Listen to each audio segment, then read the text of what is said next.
Salawat serta salam senantiasa kita haturkan pada junjungan kita Nabi besar Muhammad sallallahu alaihi wasallam, pada keluarga dan sahabatnya. Mudah-mudahan kita semua senantiasa bisa ittiba wal iqtida bi Rasulillah, sehingga akhirnya nanti kita termasuk orang yang diakui sebagai umatnya sekaligus mendapatkan syafaatnya. Amin. Hadirin hadirat rahimakumullah. Pada pagi hari ini saya ingin mengajak kita semua untuk senantiasa menjadi orang yang benar-benar sesuai dengan yang diinginkan Allah dan Rasulnya. Sebagaimana kita tahu bahwa hidup ini sangat singkat. Hidup ini harus kita manfaatkan dengan baik. Waktu yang kita miliki sangatlah terbatas. Waktu yang sudah lewat tidak akan kembali. Waktu yang akan datang belum tentu kita jumpai. Kapanpun dan dimanapun bisa jadi kita dipanggil menghadap pada Allah Subhanahu wa ta'ala. Banyak saudara, sahabat, teman-teman kita yang ternyata telah dipanggil menghadap pada Allah, dimana kalau kita lihat asbab, tidak semuanya karena tua, tidak semuanya karena sakit. Banyak yang sebenarnya masih muda dan sehat tiba-tiba dipanggil menghadap pada Allah. Ini hal yang nyata yang kita lihat sendiri, yang kita ketahui. Kalau orang lain mengalami hal yang semacam itu, kita pun juga bisa mengalami hal yang sama. Kita sebagai hamba Allah, tentunya Allah akan memperlakukan kita sebagaimana memperlakukan hamba-hamba Allah yang lainnya. Allah memperlakukan pada hamba-hamba yang lain. Mereka yang mati dulunya hidup seperti kita. Kita yang hidup saat ini nantinya akan mati menyusul mereka. Dan alhamdulillah kita masih diberi kesempatan hidup sampai dengan pagi ini. Kita syukuri, alhamdulillah. Dengan hidup ini merupakan modal yang besar yang diberikan Allah kepada kita. Tergantung kita mau menggunakannya seperti apa. Kalau kita punya modal kemudian pandai dalam memanfaatkan, mengembangkan, menggunakan modal tersebut, insya Allah akan mendapatkan keuntungan yang besar. Walaupun modalnya besar, namun tidak pandai dalam menggunakannya, maka tetap tidak akan mendapatkan keuntungan. Artinya apa? Walaupun mungkin hidup kita singkat, kalau kita pandai menggunakan waktu yang sedikit, waktu yang terbatas, hasilnya sangatlah besar.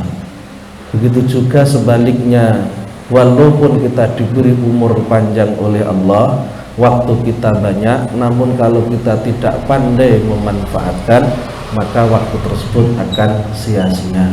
Tidak ada sesuatu yang kita dapatkan, tidak ada keuntungan yang kita raih, sehingga kita hanya menjadi orang yang menyesal setelah semuanya berakhir dengan kematian. Oleh sebab itu, mari kita menjadi orang yang taat pada Allah dengan setaat-taatnya, zahiran wa batinan. Termasuk bagaimana cara kita memandang orang lain. Yang ingin saya sampaikan tentang tuntunan agama dalam hal bagaimana kita menilai orang. Mungkin ini jarang disampaikan dan ini sangat penting, karena biasanya kita menekankan bagaimana kita rajin ibadah dan lain sebagainya. Yang perlu kita ketahui bahwa ketakwaan kita kepada Allah itu tidak hanya sebatas masalah zahir.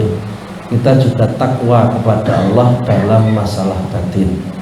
Kalau kita ingin memahami ketakwaan batin, pelajaran kita jangan fikih yang kita pelajari. Yang harus kita pelajari adalah ilmu tauhid atau ilmu tasawuf. Itu yang membahas tentang bagaimana cara kita menjadi orang yang taat secara batin. Artinya hati kita ini hati yang bersih, hati yang selamat, hati yang tidak memiliki sifat-sifat yang buruk. Karena ini sangat penting, sebagaimana yang disampaikan Allah dalam Al-Quran, la yanfa'u malun wala banun illa man atallaha biqalbin salim. Tidak akan manfaat harta dan anak kecuali orang yang datang menghadap pada Allah dengan hati yang selamat. Berarti kalau hatinya tidak selamat, tidak akan bisa selamat. Hati yang selamat, hati yang bersih dari sifat-sifat yang tercela. Maka kita harus memiliki sifat yang baik dan membersihkan diri dari sifat yang tercela. Kalau bahasa tasawufnya, at-tahalli bil mahmudah wa takhalli anil madmumah, menghiasi diri dengan sifat-sifat yang baik dan membersihkan diri dari sifat-sifat yang tercela. Banyak orang yang hanya perhatian dalam penyakit-penyakit jasadnya. Kalau orang kena penyakit pusing misalkan, sakit perut, kemudian mungkin sampai ke masalah penyakit ginjal, kemudian diabetes dan lain sebagainya, dia pusing betul bagaimana bisa mendapatkan kesembuhan, sehingga segala usaha dilakukan. Namun giliran penyakit hati, sifat-sifat yang buruk, sifat rakus, sifat iri dengki, sifat sombong, sifat toma, itu tidak pernah diperhatikan. Seolah-olah itu bukan sebagai penyakit, seolah itu hal yang biasa dan tidak akan mendatangkan resiko. Lebih berat resikonya orang yang tidak sembuh dari penyakit zahirnya, anggapannya, dibandingkan orang yang punya penyakit batin. Padahal penyakit zahir itu seperti misalkan kita kena penyakit paru-paru, penyakit apa, itu hanya sampai di saat kita hidup. Kalau sudah mati, ya sudah, tidak ada orang mati masih kena darah tinggi, masih kena diabetes, masih kena ginjal, ya tidak ada, orang sudah mati. Tapi kalau penyakit hati itu tidak diobati, maka akan berbahaya di hadapan Allah Subhanahu wa Ta'ala, akan mendatangkan masalah besar bagi kita semua ketika kita berpulang menghadap kepada Allah. Kesombongan kita akan menyebabkan kita tidak akan bisa selamat. Sifat-sifat kita yang buruk akan menjadikan kita celaka, termasuk pandangan atau penilaian kita kepada orang lain. Maka kita harus memiliki penilaian yang benar kepada orang, biar kita tidak menjadi orang yang celaka. Seringkali kita sampaikan, ayo kita senantiasa mengevaluasi diri kita, senantiasa muhasabah, introspeksi diri, sebagaimana disampaikan oleh Sayyidina Umar bin Khattab, hasibu anfusakum qabla an tuhasabu. Hisablah diri kalian sebelum kalian semua dihisab. Sebelum dihitung-hitung amal kita, mari kita hitung sendiri. Selama ini sampai dengan usia kita yang mungkin 40, 50 atau 30 sekian, itu sudah banyak kebaikan yang dilakukan apa belum? Seberapa banyak kebaikan yang dilakukan, seberapa banyak dosa yang dikerjakan.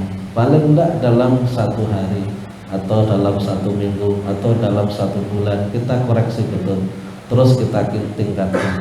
Dan kita harus punya prinsip, hari ini harus lebih baik daripada hari kemarin, dan hari esok harus lebih baik daripada hari ini. Kalau tidak seperti itu, tidak akan ada peningkatan yang kita lakukan, sehingga kita tetap seperti itu aja. Kadang orang punya penyakit hati itu kalau memang tidak disembuhkan, sampai ada bahasa lek jenenge wateke wong piye-piye akan berubah sampai tua gitu. Padahal tidak mungkin tidak berubah kalau dia mau berubah. Rata-rata orang tidak menyadari bahwa itu penyakit yang berbahaya, sehingga tidak ada niatan untuk menyembuhkan. Yang terjadi seperti itu sampai tua nggih. Ngoten sifat sing elek niku panganan. Wis ngoten niku bahasa jenenge wateke menungso, piye-piye ora kena berubah. Sampai ada bahasa seperti itu, padahal tidak. Namanya sifat yang buruk bisa berubah menjadi baik. asalkan ada niatan untuk merubahnya, ada usaha yang dilakukan. Nabi sampaikan hasinu akhlaqakum, perbaikilah akhlak kalian. Tidak mungkin Nabi menyampaikan hasinu akhlaqakum ketika akhlak yang buruk tidak bisa dirubah menjadi yang baik. Tidak mungkin. Kalimatnya hasinu berarti perbaikilah, berarti bisa diperbaiki. Hanya saja orangnya satu tidak sadar bahwa itu penyakit yang berbahaya, yang kedua tidak ada ikhtiar untuk menyembuhkannya, sehingga sampai kapanpun tidak akan bisa sembuh. Termasuk pandangan kita kepada orang, seringkali kita melihat kejelekan-kejelekan orang dan kita melupakan kejelekan diri kita sendiri. Jadi lek kon ngomong nelek wong niku bah wendeng sawenenge ra ora. Bahkan kalau kita benci sama orang itu dan kita tahu bahwa dia melakukan hal yang buruk, ini alat yang sangat empuk ya, alat yang sangat istimewa untuk kita gunakan menjatuhkan dia di hadapan orang lain. Karena kita punya senjata ya, senjata yang ampuh untuk menjatuhkan. Kalau kita tahu bahwa itu suatu hal yang buruk yang bisa menjatuhkan harga diri orang, ini hal yang harus kita hindari. Kalau kita seperti itu, kita akan termasuk orang yang celaka.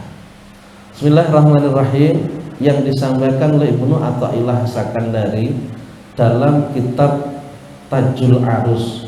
Kitab Tajul Arus ini pernah saya baca selama bulan Ramadan, sekitar 86 pertemuan, dan videonya masih ada. Dengan bisa lihat video saya di Facebook kami di Kang Santri TV, Amanah Channel atau Al-Iqra Bali. Itu kajian Tajul Arus selama bulan Ramadan tentang masalah tasawuf, termasuk yang saya sampaikan ini juga ada dalam video tersebut. Ibnu Athaillah sampaikan ahlus sa'adah wa ahlus saqawah, ciri orang yang akan selamat nantinya dan orang yang akan celaka.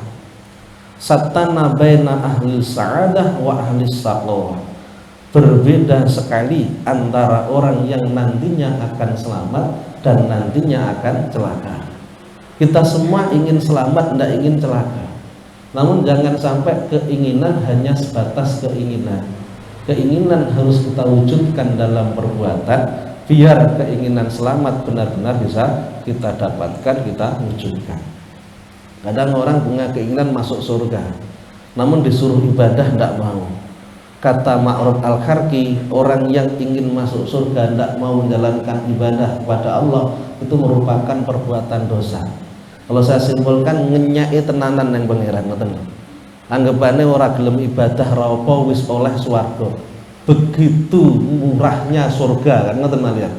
Gusti Allah ki sepele swargane, tanpa enek karcis bisa mlebu kan. Berarti kan barang niku lek gratisan, biasanya mboten patek sae, kan ngoten. Anggapannya gratisan tanpa beramal soleh bisa mlebu swarga, berarti kan pengenyaan terhadap swarga. Pengenyaan terhadap surga. Ngoten niku termasuk dosa. Paham ya pengenyaan? Apa bahasa Indonesia ini? meremehkan terhadap surga. Ini bagian dari dosa. Maka kalau kita ingin masuk surga, maka kita harus melakukan amal solih, ibadah yang betul, zahiran wa batinan.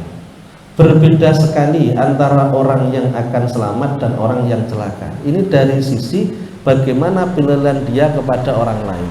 Wa ahlus sa'adah idza ra'au insanan ala maksiatin angkaru alaihi fid dhahir wa da'ulahu fil batin.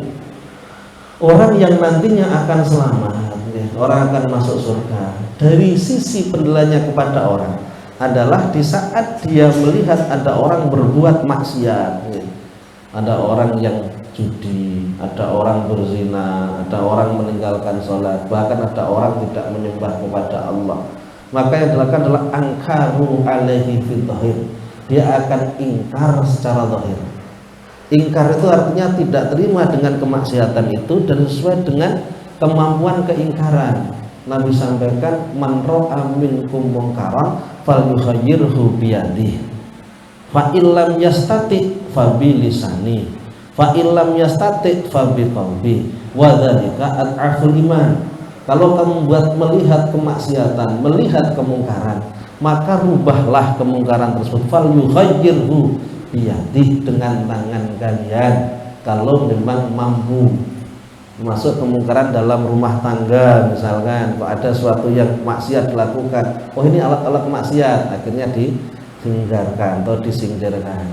Atau kepada yang lain yang mungkin kita seorang penguasa sehingga mampu untuk menegakkan atau mampu untuk membubarkan kemungkaran, itu pakai kekuasaan. Kalau tidak mampu, maka pakai lisan dengan nasihat yang kita sampaikan. Ternyata pakai nasihat kita akan mendapatkan resiko yang besar. Sing nasihati preman, soko preman ini ku ndak terima, akhirnya geruduk omahe sampean, gowo bolo-bolo nih. Nah ini kan bahaya. Kalau seperti itu kita akan melakukan nahyul mungkar yang berikutnya, yakni dengan ingkar bil qalbi. Hati kita tidak rela ketika kemaksiatan itu terjadi. Kita tidak ingin Allah didurhakai, jadi tidak ingin terjadi kemaksiatan. Orang yang ahli sa'adah, orang yang nantinya akan selamat, ketika melihat kemungkaran yang terjadi, ketika melihat kemaksiatan yang terjadi, dia secara zahir melakukan tindakan, baik dengan kekuasaannya atau dengan ucapannya. Kemudian wa ta'aulahu fil batin, sedangkan hatinya selalu mendoakan, mendoakan mereka yang belum dapat hidayah, ya Allah berikanlah hidayah. Mereka yang masih maksiat, ya Allah ingatkan tentang dosa sehingga dia mau meninggalkan maksiat. Ya Allah, yang belum datang ke masjid, ya Allah gerakkan hatinya untuk datang ke masjid. Di hatinya seperti itu. Hatinya itu tidak rela orang itu dalam kemaksiatan. Sama dengan orang yang melihat adanya orang yang hidupnya susah. Ada orang hidupnya susah, penuh dengan kesulitan. Kita melihatnya tidak mentolong, tidak tega. Ya Allah, baturi iso mangan enak, dek mangane kok koyok ngono. Nek cara mbiyen ora nyuri. Kesuk tok ora sampai teko sore kira nyuri. Nggih, tidak sampai mampu memenuhi kebutuhannya. Kita bergerak untuk memberikan pertolongan. Begitu juga kalau kita melihat ada orang meninggalkan sholat, kita bergerak untuk menasihati agar dia mau melakukan sholat, mau mengerjakan sholat, karena tidak mentolong. Nanti resikonya besar loh. Mereka yang maksiat itu rata-rata mereka tidak begitu yakin terhadap balasan Allah, tidak begitu percaya NE neraka, tidak begitu percaya NE musibah yang akan datang kalau dia terus dalam kemaksiatan. Sing tinggi ukuran adalah orang-orang yang berbuat maksiat lebih parah daripada dia. Ternyata hidupnya itu mudah-mudah saja, hidupnya penak-penak mawon, orang ada kendala sama sekali dalam hidupnya. Oh berarti maksiatnya renek apa-apa nih, renek resiko-nih. Anggapannya seperti itu, padahal tidak demikian. Mereka yang dimudahkan ketika tenggelam dalam kemaksiatan adalah mereka-mereka yang diistidrat oleh Allah. Istidrat, dilulu. Jadi istilahnya itu dimasukkan ke dalam perangkap lah, masuk perangkap sehingga dia tidak akan sadar dengan kesalahannya. Sanastadrijuhum min haitsu la ya'lamun. Dalam Al-Quran Allah sampaikan falamma nasu ma dzukiru bihi fatahna 'alaihim abwaaba kulli syai' hatta idza farihu bima utu akhadnahum bahtah. Ketika orang itu melupakan peringatanku, maka akan aku bukakan pintu-pintu segala sesuatu. Kemudian diberikan. Semakin banyak maksiat, semakin banyak nikmat yang didapat. Terjadi seperti itu, sehingga dianggap itu tidak ada masalah maksiat. Buktinya orang ya hidupnya enak. Hatta idza farihu bima utu, sehingga ketika dia sudah senang dengan yang didapatkan, akhadnahum bahtah. Maka akan aku ambil secara tiba-tiba. Artinya tidak diberi kesempatan Allah untuk bertobat, dia sudah menghadap pada Allah dalam keadaan penuh dengan dosa. Ini memang seperti itu, namanya sidrat. Jangan buat ukuran. Berarti maksiat itu tidak ada masalah, tidak ada resiko. Buktinya yang banyak maksiatnya tetap hidupnya lebih enak. Bahkan dengan banding-banding nih biasanya nih, sing sregep nang masjid iki lho, gaene golek utangan. Sing ra tau nang masjid lho sing ngutangi. Berarti kan penak sing ngutangi daripada sing dene golek utangan. Urip kan penak sing ra tau ibadah. Anggapannya itu. Sama dengan perkiraan orang-orang kafir Quraisy dan saat orang-orang musyrik dakwah Nabi. Mereka punya anggapan tetap akan masuk surga walaupun dirinya banyak berbuat maksiat di dunia, walaupun tidak menyembah kepada Allah, dia mensekutukan Allah, tetap dianggap akan masuk surga. Ukurannya apa? Kalau memang saya mensekutukan Allah ini dilarang oleh Allah dan memang bermasalah, semestinya saya hidupnya susah, tapi ternyata hidup saya mudah. Kalau di dunia saya dimudahkan, nanti di akhirat pun saya akan dimudahkan. Pandangannya seperti itu, nah seperti itu. Akhirnya tidak ada rasa takut sama sekali tentang resiko maksiat yang dilakukan. Padahal Allah sampaikan dalam Al-Quran, waman a'rada an dzikri fa inna lahu ma'isatan dhanka. Barang siapa yang berpaling dari peringatanku, maka baginya adalah kehidupan yang sempit. Wa nahsuruhu yaumal qiyamati a'ma, dan aku kumpulkan nanti dari kiamat dalam keadaan buta. Kita tidak bisa melihat, coba bayangkan, tidak bisa melihat di mahsyar. Kita akan kebingungan gara-gara maksiat yang kita kerjakan yang tidak segera bertobat kepada Allah. Jadi pandangan kita kepada orang lain di saat ada orang berbuat maksiat tidak tega melihatnya, dikarenakan nantinya dia akan mendapatkan balasan dari Allah Subhanahu wa taala. Tidak hanya di dunia, baladaannya di akhirat, balas pun akan diberikan di dunia. Sehingga didoakan oleh nengatine ndongakne, ya Allah, semoga diparing hidayah. Terus ndonga, terus mohon pada Allah. Wa ahlus saqawah, sedangkan orang yang celaka, ciri-ciri orang yang celaka nantinya, idza yunkirunahu alaihi tasyafiyan fihi wa rubbama salamu alaihi irdahu. Ketika ada orang berbuat maksiat, dia mengingkarinya itu semata-mata untuk memuaskan dirinya. Jadi ingkarnya itu bukan demi kebaikan, kesempatan untuk menjatuhkan harga dirinya. Nek wong lakonnya lek ngarepe wong akeh lo langsung ditegur. Sampeyan ngene. Bukan untuk mengingatkan, tapi untuk melecehkan. Kalau kita mengingatkan orang, ya kita harus tahu tempat agar mereka tidak malu perbuatannya diketahui oleh orang lain. Kalau orang memang ahlus taqwa sengaja mengingatkan di hadapan orang lain dan ditunjukkan kepada orang tentang keburukan yang dilakukan, akhirnya puas, apalagi dia sudah ada rasa benci di hatinya, benci dengan si A tersebut. Wah, ini kesempatan. Secara dolar koyok api, koyok bener yang dilakukan, wong bener wong eleng nih, tapi orang goni, betul loh. Tidak tempatnya, sehingga bukan menjadikan dia sadar, justru menjadikan dia benci. Maka di dalam Al-Quran Allah sampaikan, ud'u ila sabili rabbika bil hikmati wa mau'izatil hasanah. Ajaklah untuk menuju pada jalan Tuhanmu dengan hikmah, dengan baik, artinya dengan lemah lembut, wal mau'izatil hasanah, dan dengan nasihat yang baik.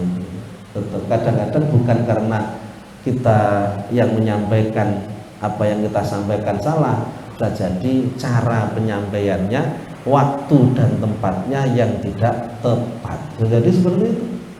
Apakah benar-benar kita ingin menjadikan dia baik? Bisa jadinya itu karena untuk memuaskan diri kita di saat kita memang sudah ada benih-benih kebencian pada orang itu. Golek kesempatan wis sawi niku. Wis rada saweneng ya rada iri ngoten karo dhek awake. Kok roh dhek nglakone elek, oh langsung elek-elek ngarepe wong akeh. Orang yang seperti itu ciri-ciri orang yang akan celaka. Kenapa? Fal mu'min man kana nasihan li akhihi fil khalwah satiran lahu fil jalwah. Orang mukmin itu orang yang senantiasa mau menasihati saudara mukmin yang lain ketika sendirian dan menutupi kesalahannya di hadapan orang lain. Tidak menjatuhkan harga dirinya dengan kesalahan yang dilakukan di hadapan orang lain. Jadi orang mukmin seperti itu. Bagaimana kalau kita yang diperlakukan seperti itu, dibuka aib kita di hadapan orang, walaupun cara terkoyok benar yang dilakukan, ternyata bisa berakibat buruk, rasa malu, harga diri hilang, dan lain sebagainya. niatnya memang ingin menjatuhkan, hanya tutupnya saja menasihati demi kebaikan seolah-olah. Maka hal ini harus kita pahami. Terus kita pahami bagaimana kita dalam menasihati orang, dalam memberikan penilaian kepada orang lain. Seorang mukmin senantiasa menginginkan kebaikan pada mukmin yang lain, menasihatinya di saat dia tidak dilihat orang, dan selalu menutupi di saat banyak orang. Wahalus saqawah bil aksi. Sedangkan orang yang akan celaka adalah orang yang sebaliknya. Idza ra'au insanan ala maksiatin ahliku alaihi albab wa fatihuhu fiha. Orang ketika melihat ada orang berbuat maksiat, maka orang itu dijelek-jelekan, dijatuhkan, dihinakan dan lain sebagainya, sehingga tidak sampai mengena ke dalam hati. Maka disampaikan ma kharaja minal qalbi dakhala ilal qalbi. Apa yang keluar dari hati kok tulus ikhlas, kita dalam berikan nasihat, insya Allah akan masuk ke dalam hati. Kalau kita kuatkan hanya emosi dan lain sebagainya, mental tidak akan bisa masuk. La tunawwiru basairuhum la tanuru basairuhum wa hum indallahi qudun. Orang seperti itu orang yang nur basirahnya itu tidak nyala, tidak punya pandangan hati, yang lemah keimanannya kepada Allah, orang yang jauh dari Allah. Ini masalah hati. Hati seperti itu harus kita jaga, kita perbaiki. Termasuk ketika ada orang bertanya tentang orang lain, misalkan ada orang, menurut Anda bagaimana si A itu, kita tidak akan cenderung melihat kesalahannya, kita akan berupaya untuk mencari alasan biar kita tidak mengatakan dia berbuat salah. Oh dia itu berbuat begini, dia pengurus masjid, tapi ternyata dia seringkali main ke rumah temennya yang di situ ada wanita dan lain sebagainya misalkan. Kemudian ada kecurigaan, paling dedepi, corong-corong kan ngoten. Kita katakan enggak, itu adalah temannya, itu adalah ingin sharing-sharing dan lain sebagainya. Kita cari alasan, tidak gampang menuduh. Opini-opini yang beredar bisa menjadikan hal yang sebenarnya tidak terjadi seperti itu dikatakan seperti itu. Hal ini sudah terjadi sejak zaman dulu. Siti Aisyah ketika ikut rombongan, kemudian tertinggal dari rombongan, kemudian dibarengi oleh salah satu sahabat, sudah diisukan Aisyah telah berselingkuh dengan sahabat itu. Sampai Rasulullah terprovokasi, terprovokasi, ini gimana kok selingkuh? Padahal sebenarnya tidak, sampai turun ayat yang menjelaskan tentang Siti Aisyah tidak melakukan yang semacam itu. Saking jengkelnya Aisyah, Siti Aisyah, dia tidak mau berterima kasih pada Kanjeng Nabi Muhammad. Turunnya ayat kan lewat Kanjeng Nabi. Oleh Sayyidina Abu Bakar disuruh untuk matur suwun sama Kanjeng Nabi. Enggak, saya tidak akan matur suwun sama Kanjeng Nabi. Saya tetap akan bersyukur pada Allah aja. Nah, karena apa? Karena saking jengkelnya Kanjeng Nabi terprovokasi juga dengan isu-isu yang dihembuskan oleh orang-orang munafik. Di tengah-tengah kita banyak orang munafik, sehingga bisa juga menghembuskan isu-isu buruk, sehingga hubungan kita dengan yang lainnya itu terganggu. Ini harus kita antisipasi, dan kita jangan menjadi bagian dari penyebar-penyebar berita-berita hoak, berita-berita bohong, isu-isu yang tidak jelas. Jangan menjadi bagian penyebar itu, termasuk grup-grup WA, harus kita jaga. Kadang-kadang panjang lebar, urusan senyawa dhewe ndak ngerti, urusan yang Jakarta awake nang kene kok paham, lho yang ngomong. Opini bisa dibentuk melalui berita, tapi kenyataannya kan tidak tahu kita. Terus pernah ngomongin ibadah, sengoten mawon, ngomongin nyambut gawe ini piyambre luwih lancare, sengoten usah ngomongin sing masalah politik dan lain sebagainya, yang tentunya itu banyak intrik yang kita tidak tahu apa yang terjadi yang sebenarnya. Makanya orang mukmin selalu mencari banyak alasan untuk tidak menyalahkan orang lain yang dianggap bersalah. Kalau ada orang yang seperti itu selalu menutupi kesalahan, mencari 1000 alasan untuk tidak menyalahkan, adalah orang yang hatinya baik, orang yang memiliki kemakrifatan pada Allah Subhanahu wa Ta'ala. Karena bagaimanapun juga apapun yang terjadi adalah kehendak Allah. Manusia tinggal menjalani. Manusia itu mukhtarun fil dhahir wa majburun fil batin. Secara dhahir dia melakukan ikhtiarnya, usahanya. Secara batin Allah lah yang menggerakkan usaha itu bisa terjadi, dan Allah pula yang menentukan apa yang akan terjadi setelah dia usaha. Kepastian hanya pada Allah. Kalau melihat ada orang yang suka menjelekkan orang, idza ra'aitahu yudhkiruhu bi khairin aw yudzakkaru lahu ma yusabbidan wa yahmiluhu ala mahmali su'in. Di saat ada orang yang ketika disebutkan orang langsung dia merespon, wah iya dia gini, wah aku paham betul, selalu langsung dipanas-panasi modelnya ngoten. Itu adalah orang-orang yang senantiasa hatinya jauh dari Allah Subhanahu wa ta'ala. Kalau hatinya baik dekat dengan Allah, selalu mencari 1000 alasan. Bahwasannya orang mukmin itu fa innal mu'min ya'malu ala salamati irdi akhihil muslim. Orang mukmin itu selalu melakukan suatu perbuatan yang menyelamatkan harga dirinya orang lain, bukan orang yang suka menjatuhkan harga diri orang lain. Ini sifat yang harus ada pada kita. Saya katakan tadi, seringkali kita hanya fokus pada urusan ibadah, urusan hubungan kita dengan orang seringkali kita abaikan. Kita menganggap orang lain kita ya kita. Yang penting saya tetap dipandang baik orang, biar orang lain dipandang buruk, saya tidak jadi masalah. Tidak, kita tidak boleh seperti itu. Kita harus menempatkan orang lain sebagaimana kita melihat pada diri kita. La yu'minu ahadukum hatta yuhibba li akhihi ma yuhibbu li nafsihi. Tidaklah seorang itu beriman sampai dengan dia menjadikan la yu'minu hatta yuhibba, sehingga dia cinta kepada saudaranya sebagaimana cinta kepada dirinya. Memperlakukan orang lain sebagaimana memperlakukan kepada diri sendiri. Insyaallah kalau demikian kita akan menjadi bagian orang-orang yang selamat. Sekali lagi monggo kita senantiasa menjaga hati kita, bersihkan hati. Janganlah dikotori, karena hati lentera hidup ini. Semakin baik hati kita, semakin banyak amal solih yang kita kerjakan. Semakin buruk hati kita, semakin banyak maksiat yang kita lakukan. Oleh sebab itu kita harus bersihkan biar kita termasuk orang yang selamat. Waktu yang kita miliki sekali lagi sangatlah singkat, sangatlah terbatas. Waktu yang singkat harus benar-benar kita manfaatkan dengan baik, jangan sampai kita sia-siakan. Demikian yang dapat saya sampaikan pada kesempatan pagi ini.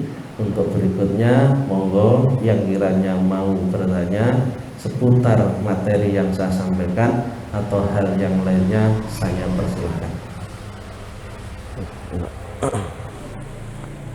Jawab sekalian, kami beri